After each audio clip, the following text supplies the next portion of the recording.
नमस्कार, मैं कविता उनियाल, आप देख रहे हैं मीडिया टुडे टीवी। बाबरी मस्जिद तोड़कर राम मंदिर बनाने का विवाद अभी थमा नहीं था कि अब नेपाल भी इस झगड़े में कूद गया है। हिंदुओं ने तो बाबरी मस्जिद की जगह राम मंदिर होने का दावा ठोका था, लेकिन नेपाल ने तो भगवान राम पर ही दावा ठोक दिया। अभी कुछ दिन पहले नेपाल के प्रधानमंत्री केपी ओली ने कहा था कि भगवान राम भारत में नहीं नेपाल में पैदा हुए थे और असली अयोध्या भारत में नहीं नेपाल में है। नेपाल सिर्फ दावा करने तक ही नहीं रुका, नेपाल के पुरातत्व ने इसकी छानबीन शुरू कर दी है। क्या है मामला, ये हम आपको विस्तार से बताएंगे। अगर आपको वीडियो अच्छी लगे तो लाइक और शेयर कीजिए और हमारे चैनल को सब्सक्राइब कीजिए। नेपाल के प्रधानमंत्री केपी शर्मा ओली के बयान के बाद अब नेपाल के पुरातत्व विभाग ने अयोध्या के मामले में खोजबीन शुरू कर दी है। नेपाल के विदेश मंत्री प्रदीप ग्वाली ने दावा किया है कि इस रिसर्च से अयोध्या का इतिहास बदल जाएगा। उन्होंने कहा कि हम लोग अभी तक विश्वास के आधार पर ही सारी बातें मानते हैं।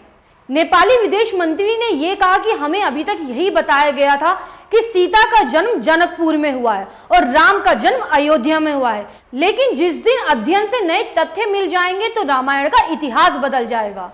ग्वाली ने कहा, जैसे महात्मा बुद्ध को लेकर लिखित इतिहास है वैसे रामायण के साथ नहीं है।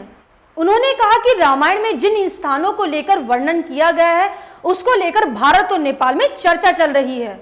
अभी इसके सांस्कृतिक भूगोल को अंतिम रूप देना बाकी है। बता दें, नेपाल के प्रधानमंत्री केपी शर्मा ओली ने अयोध्या को लेकर बड़ा बयान देते हुए कहा था कि श्री राम जी का जन्म नेपाल में हुआ था और असली अयोध्या भारत में नहीं नेपाल में है। उन्होंने ये भी आरोप लगाया कि भारत ने सांस्कृतिक अतिक्रमण के लिए नकली अयोध्या का निर्माण किया है। ओली ने कहा कि अयोध्या नेपाल में है और भारत ने दुनिया के सामने एक नकली अयोध्या का निर्माण कर सांस्कृतिक अतिक्रमण किया है। ओली यहीं नहीं रुके, उन्होंने कहा भगवान श्री राम नेपाली हैं, ना कि भारत के।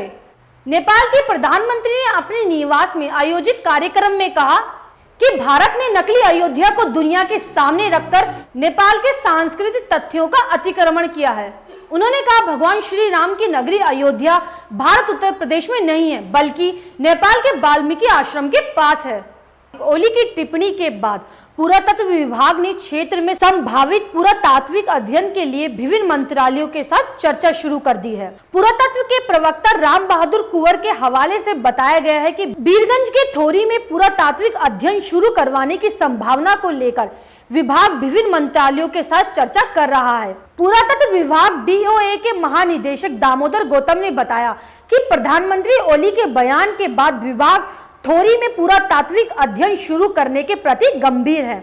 उन्होंने कहा विभाग विशेषज्ञों के साथ चर्चा करेगा और किसी नतीजे पर पहुंचेगा। हालांकि उन्होंने कहा प्रधानमंत्री के ऐसे बयान के बाद अध्ययन करना हमारी जिम्मेदारी है, लेकिन मैं ये नहीं कह सकता कि हमारे पास ये साबित करने के लिए पर्याप्त आधार हैं कि अयोध्या नेपाल में है। नेपाली कवि भानुभक्त आचार्य की 206वीं जयंती पर प्रधानमंत्री के आधिकारिक आवास ब्लू वाटर पर आयोजित एक कार्यक्रम को संबोधित करते हुए उन्होंने कहा कि नेपाल पर सांस्कृतिक रूप से अत्याचार किया गया है, ऐतिहासिक तथ्यों को भी तोड़ा मरोड़ा गया है। हम अब भी मानते हैं कि हमने राजकुमार राम को सीता दी थी। उन्होंने दावा किया है कि लेकिन हमने भारत में स्थित अयोध्या के राजकुमार को सीता नहीं दी थी, बल्कि नेपाल के अयोध्या के राजकुमार को दी थी। अयोध्या एक गांव है जो वीरगंज के थोड़ा पश्चिम में स्थित है। भारत में बनाया गया अयोध्या वास्तविक नहीं है।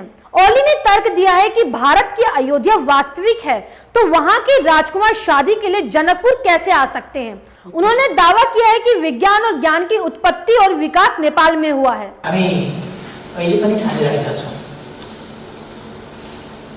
हामीले सीता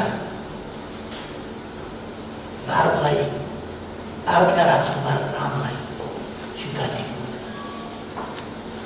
भारतका होइन, अयोध्याकालाई दिएका थियौँ हामीले। अयोध्या भनेको वीरगन्जभन्दा अलिकति पश्चिमपट्टिको गाउँ हो। अहिले खडा गरिएको अयोध्या होइन। अयोध्या जनकपुर त्यहाँ, अयोध्या वीरगन्जको पश्चिमपट्टि थोरीमा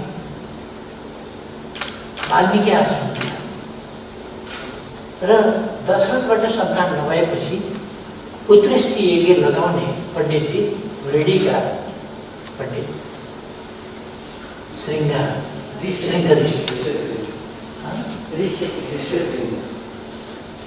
श्रृङ्ग होइन नाम पछि गएर उनले डाँडामा बस्ने गरे र त्यहाँ अहिले पनि श्रृङ्गा भन्ने ठाउँ छ